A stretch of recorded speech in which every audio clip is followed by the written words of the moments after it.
I sued a drunk driver who crashed into me, and my boyfriend was his lawyer. Now he's begging me to take him back after losing in court. About 10 days ago, I, 25 years old, got into an accident that was absolutely not my fault. My car was parked near my friend's house, and I was sitting in it waiting for her. I was scrolling through my phone when suddenly another car crashed into mine from behind. The hit was very strong, and unfortunately, I injured my neck. 5 years ago, I had already suffered a serious spinal injury from falling down the stairs, and this impact only made it worse. As a result of the accident, I tore a ligament in my neck, and since then I have been experiencing severe pain. I couldn't get out of the car to deal with the driver, but as soon as my friend heard the sound of the crash, she ran out of the house and immediately called 911. When the paramedics arrived, they took both of us to the hospital. Nothing happened to that guy, but I ended up in a neck brace. I wasn't too worried about the car since it was insured, but I still sued him. I don't know what that guy was on because my car was just parked on a street wide enough to drive through without hitting anyone. So it was just insane that he crashed into me. It turned out that he was drunk. I knew this because when he came to see me in the hospital, he still reeked of alcohol, even though he tried to cover it up with a disgusting mix of perfume and antiseptic.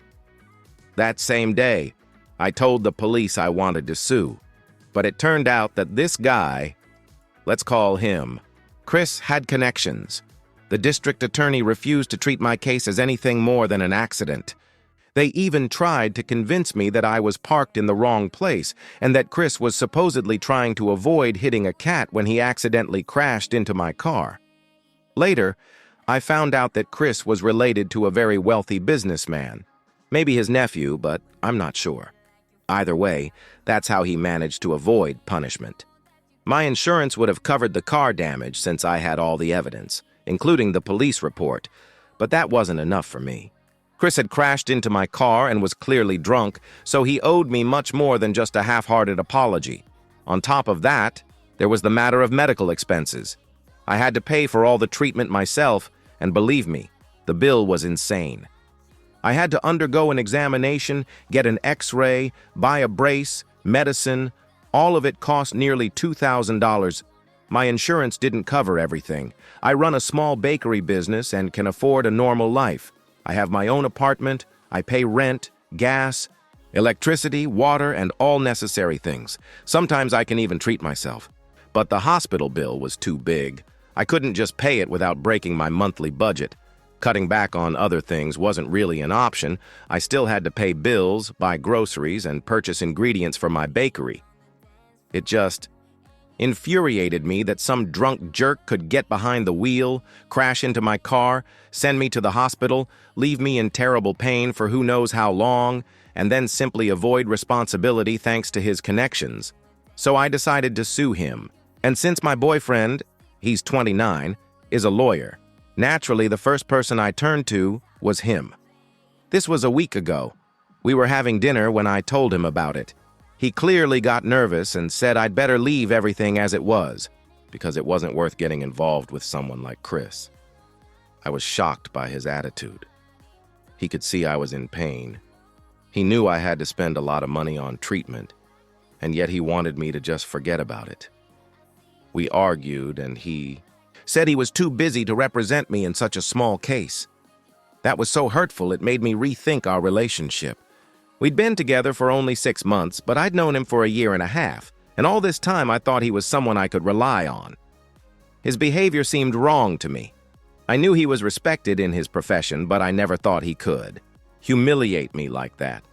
I'd always been aware of the difference in our incomes and social standing, but I tried not to feel inferior to him.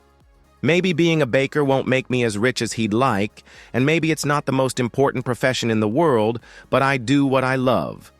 I like my job, and most importantly, I'm financially independent. He had no right to make me feel lesser. After that fight, I didn't talk to him because I was hurt by his words. Instead, I turned to my cousin, who had just started working as a lawyer, and she gladly helped me file a lawsuit against Chris. I didn't tell my boyfriend about it and firmly decided that by the end of the week, I would break up with him because he had acted extremely disrespectfully and I wasn't going to tolerate that. But before I could call him, he contacted me first. Yesterday, Chris received notice of the start of legal proceedings and apparently hired my boyfriend as his lawyer. My boyfriend called me to warn me. He said I should be careful because I'd be going up against a very strong attorney, which meant my case had to be flawless. He even suggested I drop the lawsuit and settle out of court because if I went further, I would definitely lose. I immediately realized this was just an attempt at psychological pressure, an attempt to intimidate me, but it didn't work. Still, it was unpleasant to see how my boyfriend was acting in this situation. For some reason, he thought it was funny. I was already suffering not only physically, but also emotionally, and that was more than enough to push me over the edge. So, I told him it was good we'd meet in court because now I had a reason to break up with him. For me, this was a direct conflict of interest. After saying that, I hung up. Since it still felt like I hadn't done enough, I decided to call his sister and tell her what he was doing. His sister and I have been close for 5 years. We became friends in college, and after graduation, she once invited me to her home for Thanksgiving where I met her brother. I told her everything he had done and that he was going to defend a guy who got behind the wheel drunk. I knew his family would be furious because they actively support social initiatives and strictly follow their principles. But my boyfriend didn't care. This had always seemed strange to me, but now I understood. He was simply a man with no principles, willing to do anything for money. And I had wasted half a year of my life on a relationship with him. He'd always had a complicated relationship with his father, who was also a lawyer, but now works in public service and usually hears about his son's cases from acquaintances. So my boyfriend couldn't hide his actions from his family. His sister also disapproved of what he had done and how he behaved, so she promised to deal with it and make him apologize to me. She couldn't guarantee he'd drop the case, but promised he would at least regret his arrogance and the way he made me feel worthless. She said he had long been at odds with the family, and what I told her finally convinced her that her brother had chosen the wrong path. She thanked me for telling her everything and even advised me to dump him because he had lost sight of important things, blinded by ambition and greed. When I told her I had already broken up with him, she was even happy about it. That's how bad his relationship with the family had become. I'm not surprised. His family has always tried to be honest and follow moral principles, and his sister often complained about the kinds of clients he took on since he didn't care about anything except money. I didn't like that either, but I tried not to interfere because I didn't feel it was my place to judge him for how he built his career, just as he didn't judge my work. But this time, the matter concerned me directly, and he insulted me, too deeply for me to stay silent. Half an hour after my call, he started calling me endlessly. After the 10th missed call, I decided to answer, and he immediately began apologizing for his behavior, saying he was just joking. I told him I wasn't going to forgive him because he had truly hurt me. I also told him that now his family was aware of the situation, so he could expect a call from his parents soon. That's when things really got out of control. Now I began to wonder if I had gone too far by involving his family in this. He said I had no right to talk to his family, no matter how hurt I was. His parents were already pressuring him to work with more respectable clients, and now because of me, the situation would only get worse. He was furious that I spoke to his sister and said he was glad we broke up because now he could act in court without restraint and would do everything to make sure I didn't get a single cent. After those words, I just hung up and blocked him. But since then, I've been very worried. We are supposed to appear before the local small claims court. I know it's not a big case, and I sued for only $5,000 because I believe I have the right to that money, especially since I will still have to go to the hospital and treat my neck. I'm still worried that I might lose because my ex is indeed a very good lawyer and almost never loses cases. I also think that maybe I went too far and shouldn't have complained to his sister as if I were tattling. After all, he's 30 years old, an adult, and makes his own decisions. Maybe he's right. I really crossed the line. Now I'm wondering if I should just forget about it, admit defeat, and apologize to him. I don't know if that would change anything, but maybe I should try. What do you think? Should I do it? Update 1. Hi. I decided not to apologize to my boyfriend because I don't consider myself guilty. I reread all the messages here, went through the comments on my post, talked to my parents and several friends, and seriously thought it all over. There is not a single scenario in which I was wrong. He acted meanly toward me and I responded in kind. If he were right, he wouldn't be so desperately defending himself. It's obvious who has a guilty conscience in this situation, who is trying to hide it by puffing up their cheeks and acting confident. Yes, he may be an excellent lawyer, but the truth is on my side, and I completely believe in myself and my cousin. That's more than enough for me. He can say whatever he wants, but it won't break me. Besides, I found out that this Chris went to the same school as my boyfriend, and they have mutual friends. I think it's now clear why he immediately understood, who I was talking about when I first mentioned Chris. His sister told me about it, and now everything has fallen into place. They all went to the same school, and she knew Chris was probably a spoiled and arrogant kid who grew into a worthless adult. He spent his whole life just having fun, and now, being already 30, still can't hold a job and has become a functioning alcoholic. It just infuriates me that this guy still has a driver's license and a nice car despite his alcoholism, only because he comes from a wealthy family and can buy his way out of any consequences. Meanwhile, my car is still in repair. I have to wear a brace so my neck can heal at least a little and take painkillers every day just to keep working. This was already unfair in itself, but the fact that my boyfriend chose to defend this idiot instead of me, that was the last straw. Apparently, for some people, money is more important than morals, but it's okay. At least now I know what kind of person he is. His sister also told me that he and my now ex-boyfriend had a huge fight about this when their father decided to step in. He gave him an ultimatum. Either he drops the case and stops defending Chris, or the family cuts ties with him completely.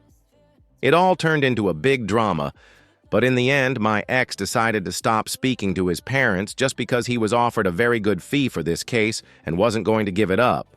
He even gave up his family for money, so I was incredibly stupid to think that he would act differently for my sake. At least now I know exactly where I stand with him, and so does his family. Tomorrow we have court, and of course I'll be nervous, but I know I'm honest in this situation and he isn't, and that only strengthens my confidence. Besides, the fact that even strangers on the internet support me says a lot about who's right and who's wrong. I hope the judge sees that too, and we can finally close this case. Update 2. It's evening before the hearing, and my ex just texted me from another number saying that I still have time to reconsider and drop the lawsuit. He said his client is willing to pay me $2,000 plus a little extra to settle the matter out of court, but that doesn't suit me. I want this guy to admit that he seriously messed up and pay me no less than $5,000. I'm not even trying to profit from this. I'm just sure I have every right to that money.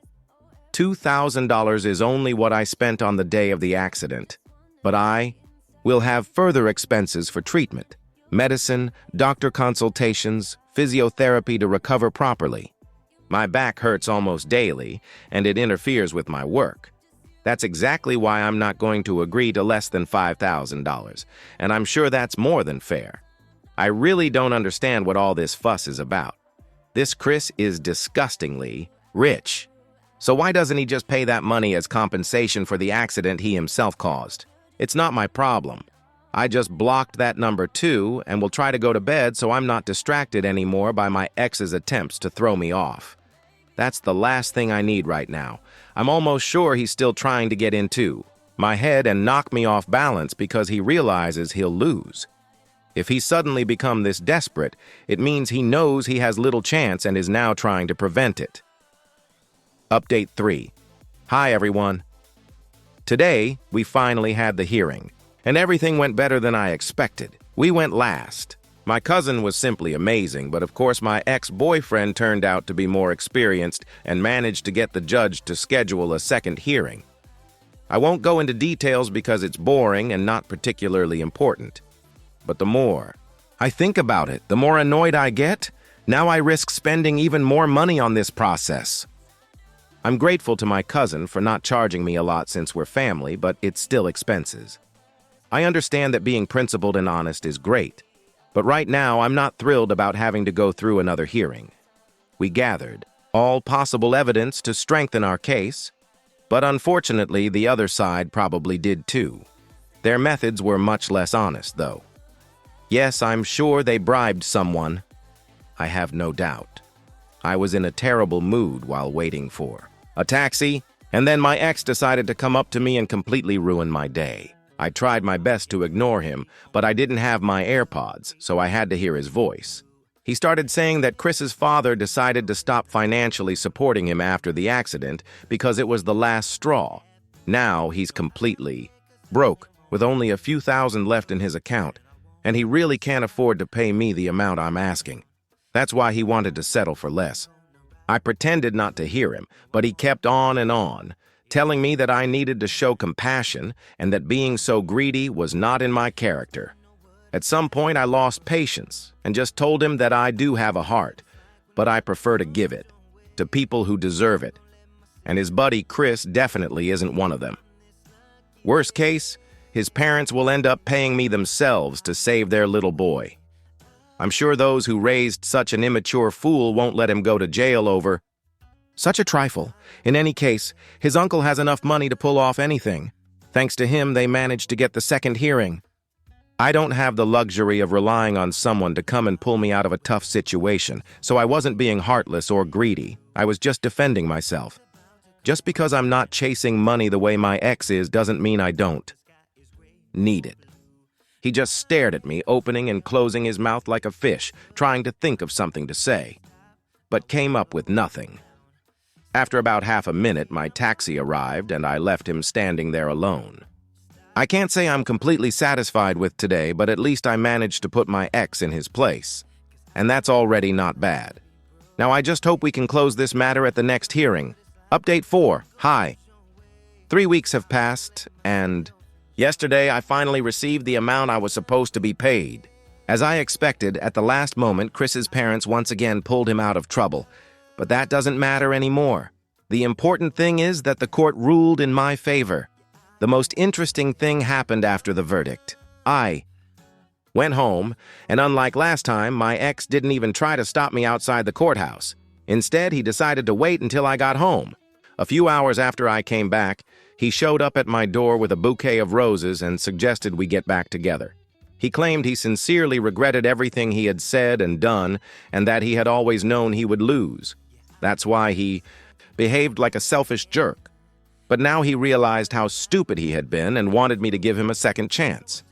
I did what anyone in my place would do, slammed the door right in his face. He tried to talk, but I immediately said I wasn't going to listen to his lying apologies, that he should keep them to himself and just leave along with his inflated ego. Today, when he lost the case, his true character came out, and I'm not going to wait until he gets even worse. He's an unscrupulous and cold person, and I definitely don't need a partner like that. In fact, I'm sure no one does. I told him to leave me alone and think about his mistakes by himself, instead of trying to persuade me. Otherwise, I promised to go to the police. He left without a word, and I hope he never tries to contact me again. I told his sister everything, and she completely supported my decision. She said their parents still don't want to speak to him, and he hasn't even apologized to them, which is just absurd, considering that his father was once a respected lawyer, much better than him, and passed on all his knowledge to him. But he's just ungrateful, and I'm glad I finally took off my rose-colored glasses and saw him for who he really is. Now I'm just moving on, hoping to recover both physically and emotionally. Thank you for watching this video until the end. Watch our previous videos that you will see right here, and good luck to you.